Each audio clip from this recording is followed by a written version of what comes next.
Every song has a story, and the carols of Christmas are linked to a world of fascinating legends, ideas, and history. This is the Annotated Christmas Songbook.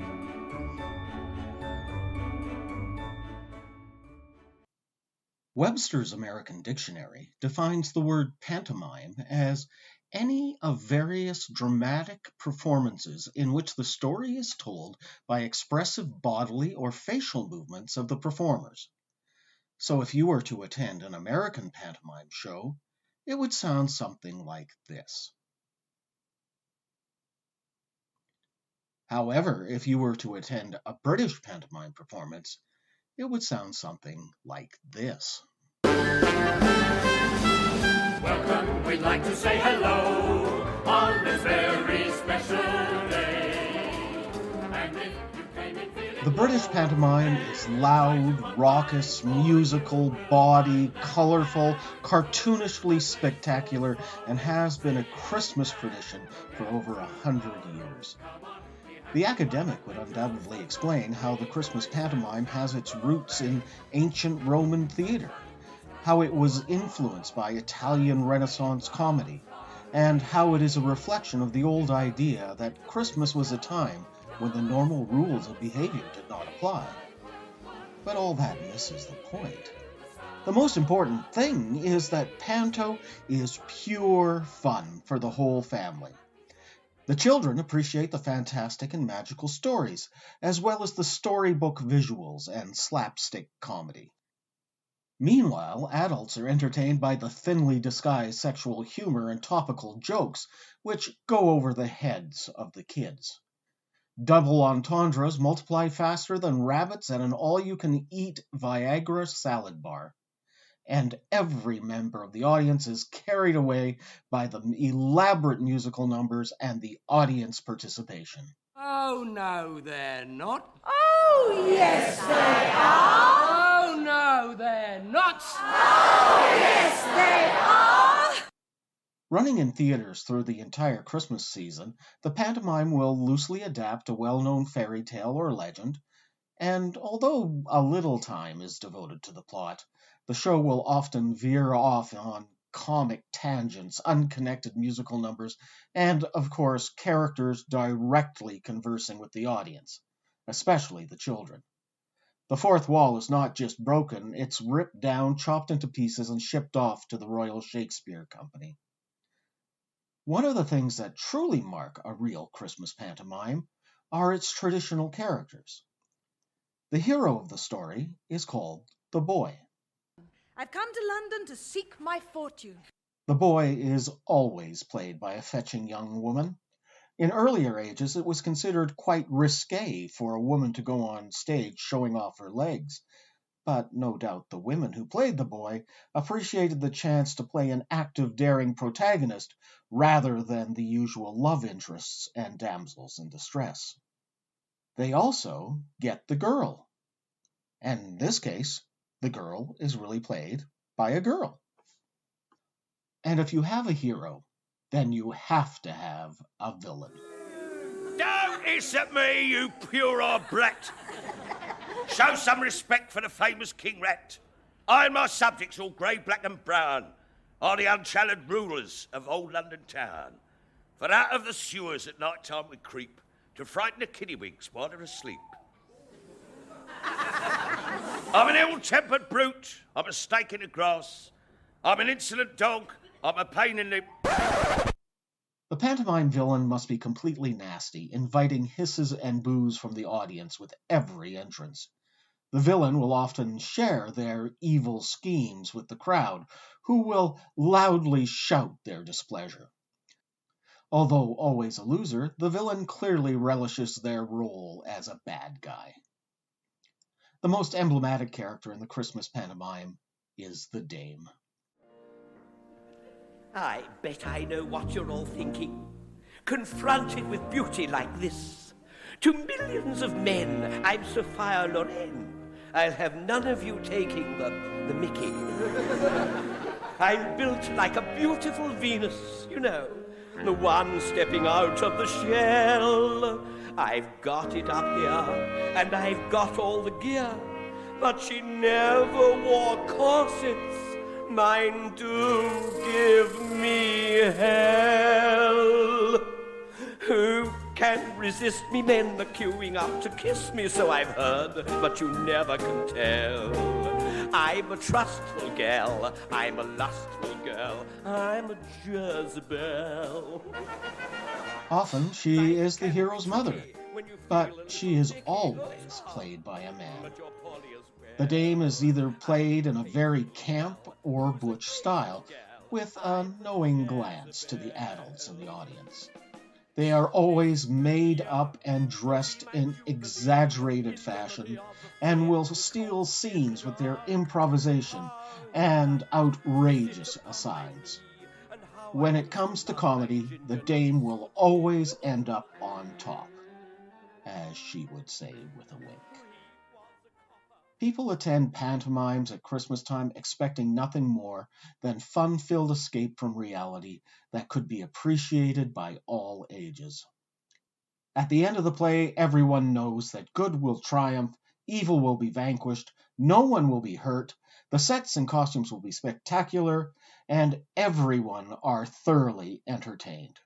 Oh, no, they're not. Oh, yes, they are. Oh, no, they're not. Oh, yes, they are. The songs in a pantomime are often written for the show, but they are just as likely to be parodies of current song favorites or well-known folk tunes. But they are all designed to bring a smile and a laugh, and maybe a little bit of a sing-along as well. Like this old British music hall tune, appropriate for singing in the theater, in the pub, or in the street. Boys and girls, ladies and gentlemen, pull yourselves up to the table and get ready for a treat. Miss Hooligan's Christmas Cake. And don't worry too much about the melody. We'll drive it into the ground before we even get there for a chorus.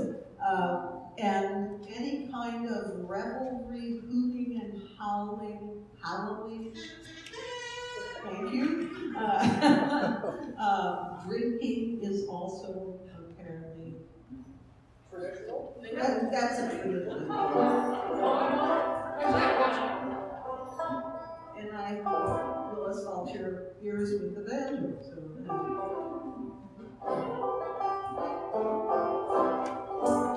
As I sat at my window this evening, the letterman came up to me. Here's a little gilt-edged invitation, saying, won't you come over for tea? And I knew it was Hooligan sent it, so I went just for old friendship's sake. And the first thing they gave me to tackle was a slice of Miss Hooligan's cake. And prunes and cherries, there were raisins and currants and cinnamon too. There was nuts and gold and berries, but the crust it was nailed on with glue. And caraway seeds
This has been the Annotated Christmas Songbook, created and written by David Belke.